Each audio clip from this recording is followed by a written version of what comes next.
Hi అండి, అందరూ ఎలా ఉన్నారు? బాగున్నారా? ఈరోజు నేనైతే పప్పు టమాటా వండుతున్నానండి.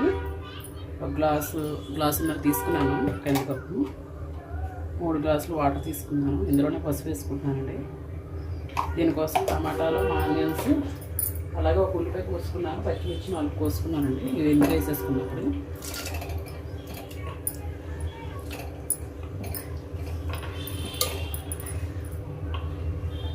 ఇందులోనే కొంచెం ఆయిల్ కూడా వేసుకుందామండి, ఎందుకంటే పప్పు అన్నది తొందరగా ఉడుకుతుంది.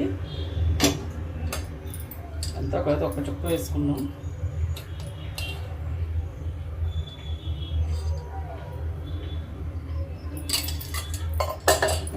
ఇది కాకరూన్ అండి, అది వేస్ట్ చేయడం ఇష్టం లేక నేను అలా వేసుకుంటాను దోశలు వాటిలో. ఇప్పుడైతే మూత పెట్టేసుకుందాం.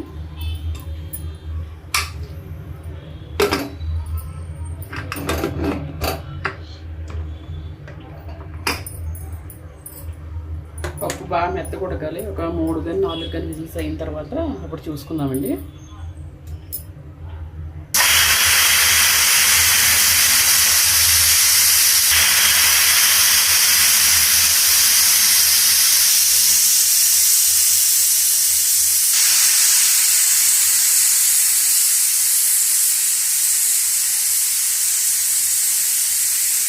పప్పు అయితే ఉడిపోయిందండి. ఇప్పుడు చింతపండు వేసుకుంటున్నాను కడిగి. చింతపండు అయితే ఇలా వేసేస్తానండి డైరెక్ట్గా, మా దగ్గర ఎలా వేసేవారు. ఉప్పు వేసుకుందాం.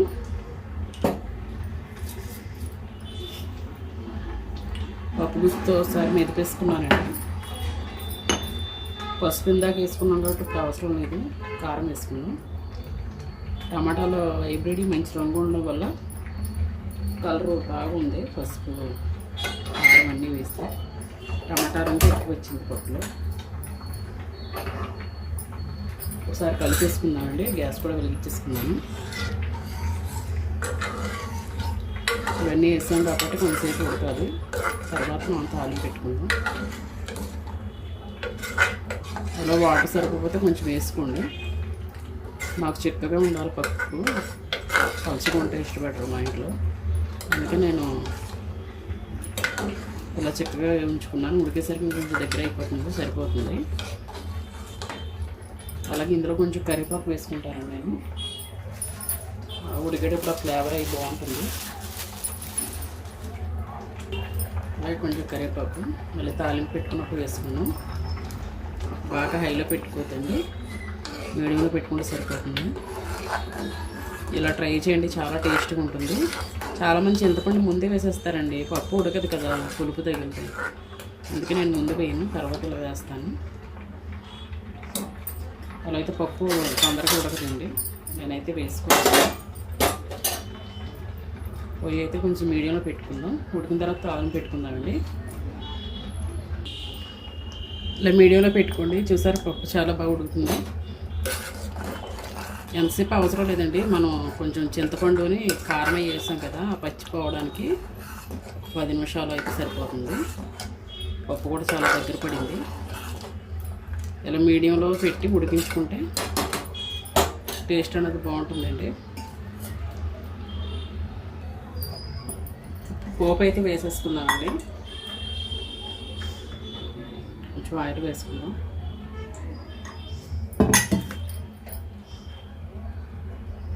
కొంచెం ఆయిల్ వేడెక్కాలి.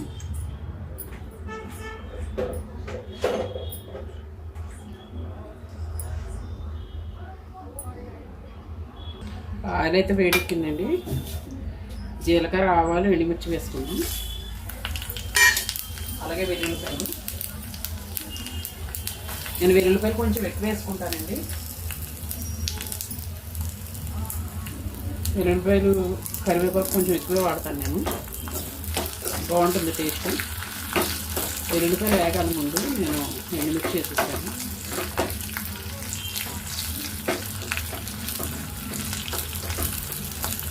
కొంతమందికి వెల్లుల్లిపాయలు ఇష్టం ఉండదు, నేనైతే ఎక్కువ వాడతానండి. హెల్త్ కూడా మంచిది కదా. అందులో మెయిన్ ఈ పోపులో అయితే చాలా టేస్ట్గా ఉంటాయి వెల్లుల్లిపాయలు. ఇందులో నేను పచ్చెనపప్పు అలాంటివి ఏమి వేసుకోనండి పప్పు తాలింపులో.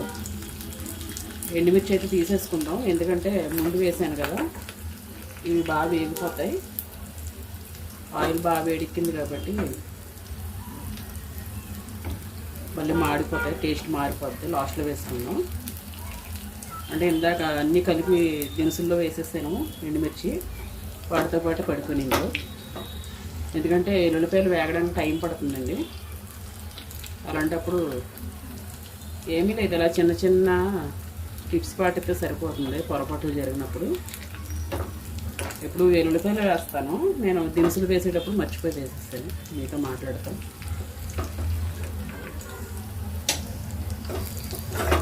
ముందు వేసుకుంటే మాడిపోతే, ఆల్రెడీ ఇప్పటికే వేగుతుంది. ఎండుమిర్చి బాగా వేగాలండి.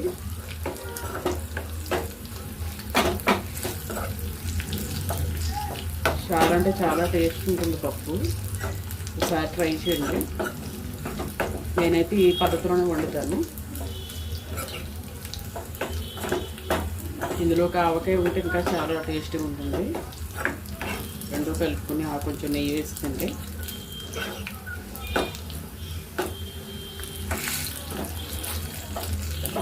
ఎండుమిర్చి ఇలా అనుకుంటే లోపల ఏమైనా పచ్చి ఉంటే అది కూడా బాగా వేగిపోతుంది.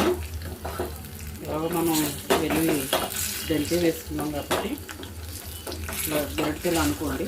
చూసారా, ఆ లోపల ఉన్న పచ్చి అంతా బయటకు వచ్చి అది కూడా వేగుతుంది అన్నిటికీ సమానంగా.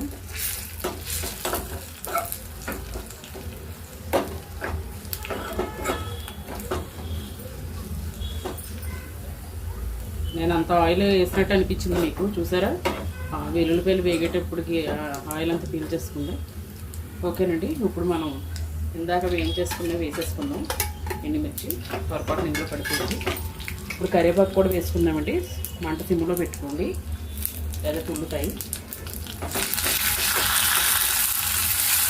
ఇంకోటి ఏంటంటే, మీరు తాలింపు చేసేటప్పుడు కరివేపాకు వేసినప్పుడు ఇలా గరిటె పెట్టేస్తే ఆయిల్ అనేది మన మీదకి రాదు. కొంత చేసి వేగితే సరిపోతుంది.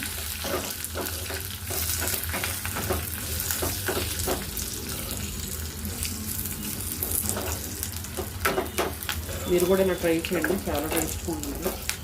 తాలింపు కూడా చాలా మీడియం సిమ్లో పెట్టుకుని వేసుకోవాలి, మాడిపోతే బాగోదు. ఎండుమిర్చి కూడా నేను ఇందాక తీసేసాను, మాడిపోతుంది.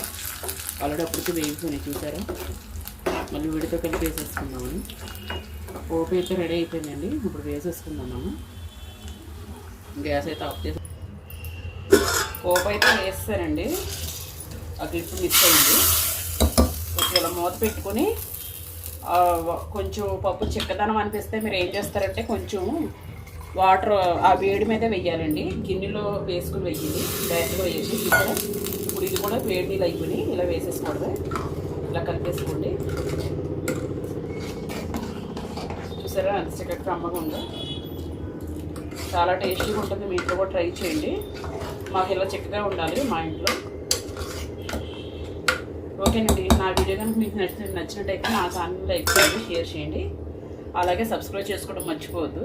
బాయ్ అండి. మరొక మంచి వీడియోతో మళ్ళీ కలుద్దాం. అందరికీ బాయ్ అండి.